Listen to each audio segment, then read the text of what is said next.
mpendwa mtazamaji, tunakuletea baadhi ya matukio yanayotokea hapa uwanjani katika kiwanja hiki cha chuo cha walimu hapa Kola. Na leo kuna mechi kati ya vijana wa usharika wa Mlima Kola na vijana wa usharika wa Mji Mwema. Matokeo mpaka sasa Mlima Kola wanaongoza 3-1. Tutaendelea kukuletea matokeo mengine zaidi. Naam, kama unavyojionea hapo, mpira ndio unavyochezwa na vijana wa Mlima Kola wanaelekea kulishambulia lango la Mji Mwema. Bila shaka kunaweza kupatikana goli. Lisipopatikana basi sio lazima kufunga. Na watu kama hivyo unavyoona wanashangilia. Hao ni Mlima Kola wanaoshangilia kwa sababu wamebahatika kufunga. Wamefunga kwa bahati tu. Si kwamba wanajua sana, ila ni bahati. Unaonaje mpira jinsi ulivyokuwa siku hii ya leo?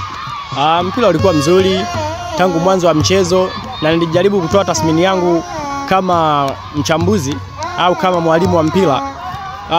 Kiukweli ukitazama hata line-up za timu zote mbili, tukianza na wenyeji usharika wa Kola, ukijaribu kuangalia beki zao pale zilikuwa zina uimara mkubwa sana, japo makosa madogo madogo ikatokea wakaruhusu goli 2. Lakini hata pia vijana wa Mji Mwema nao ukiangalia goli kipa wao yule alikuwa anajitahidi sana, mabeki wake wale. Kiukweli timu zote mbili zilikuwa ziko vizuri sana. Tumeshuhudia mpira mzuri, ufundi mwingi, mbinu za walimu. Isivyo bahati vijana wa Mji Mwema wamepoteza mchezo kwa goli 5-2. Nimekutana hapa na kocha wa KKT Mji Mwema. Unazungumziaje mchezo wa leo? Kwanza, jambo la kwanza nipende kumshukuru Mwenyezi Mungu kwa mchezo mzima wa siku ya leo ambao tumecheza kwa furaha, na lengo la bonanza kama hizi ni kwamba kuhakikisha vijana wanakuepo kwa Yesu. Kwa hiyo tumeumizwa na matokeo kwamba tukutarajia kupata matokeo ya kufungwa, kila mtu anatamani kupata matokeo ya kushinda, lakini kwa kuwa ndo mara ya kwanza tunatumaini kwamba tutaporudi katika michezo ijayo tutafanya vizuri. Kwa hiyo kwangu ni furaha. Pia nimekutana na shabiki kutoka usharika wa Mlima Kola, ninaweza kuzungumza naye machache. Umeuonaje mpira wa leo? Fresh. Unawazungumziaje wachezaji? Mchezaji yani mshabiki yuko ana vibe nzuri sana. Yeah. Naomba utuambie mlikuwa mmejipangaje ili kuweza kupata matokeo mlioyapata leo? Bwana, tunajipanga. Sisi watu tunajipanga kikamilifu sana. Naona mmejipanga kwa kupata matokeo mazuri kama haya. Mnawaambiaje Mji Mwema? Tumeshukuru kwanza kwa ujio wao. Kuja tu imekuwa baraka, lakini cha pili tumeona nao wanajitahidi sana kufanya kazi. Wamecheza mpira mzuri, ila tu tumewashinda kwa magoli. Kwa hiyo tunakaribisha tena. Maoni yako, unawaambia nini tena kwa msimu mwingine watakapokuja? Wajipange na sisi tutajipanga.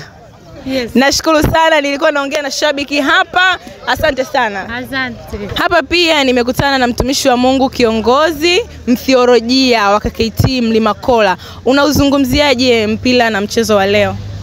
Kwa kweli binafsi mimi nimefurahishwa sana na mchezo wa leo, kwa sababu mara ya kwanza tulipoingia kipindi cha kwanza timu ilifanya vizuri, tukafunga magoli 3-0. Lakini baadaye kipindi cha pili tulivyokianza nilishangaa magoli yale, yani libaki kidogo yote warudishe.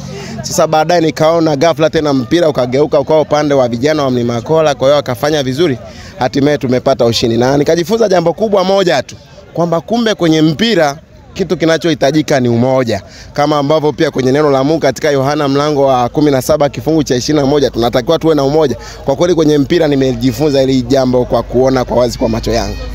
Pia unazungumziaje kwa watu wengine ambao bado hawajaweza kushiriki katika mabonanza haya, au maoni yako ni nini juu ya mechi kama hizi?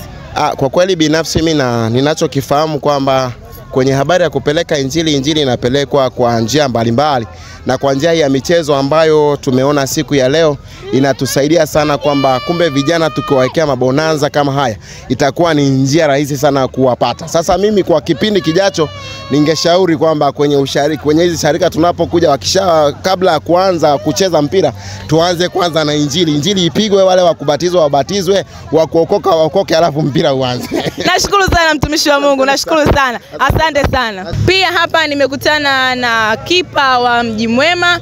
Unazungumziaje mchezo wa leo? Kwanza namshukuru Mungu, ni mwema, tumemaliza mchezo salama na tumeweza kupata matokeo, tumefungwa. Lakini najua ni moja ya mchezo, na tunajua mapungufu yetu ambako tumeyafanya, lakini tutaenda kujirekebisha pia. Tunajua timu yetu ndio tunaanza. Hii ndio mechi yetu ya kwanza na pia tulikuwa hatuna mazoezi, na tunatumaini tutaenda kukaa na kufanya mazoezi vizuri, na tutatafuta tuje turudiane tena, maana najua ndio tunaanza. Asante sana. Nilikuwa naongea na kipa kutoka usharika wa Mji Mwema. Nashukuru sana na Mungu awabariki. Ulikuwa na mimi mtangazaji wako kutoka KKT Mlima Kola. Kwa majina naitwa Irene Talimo. Niko katika usharika wa Mlima Kola. Tunawakumbusha vijana mnatakiwa mshiriki katika mabonanza tofauti. Pia katika kujiimarisha kimwili, sio kiroho tu, hata miili yetu pia inahitaji kuwa na afya na ubora zaidi. Umoja ni nguvu. Mechi hii imeonyesha umoja kati ya KKT Mlima Kola pamoja na KKT Mji Mwema. Tunawashukuru sana wote ambao mmeweza kufuatilia mechi hii mwanzo hadi mwisho. Mlikuwa na mimi kwenu Irene Talimo kutoka Mlima Kola.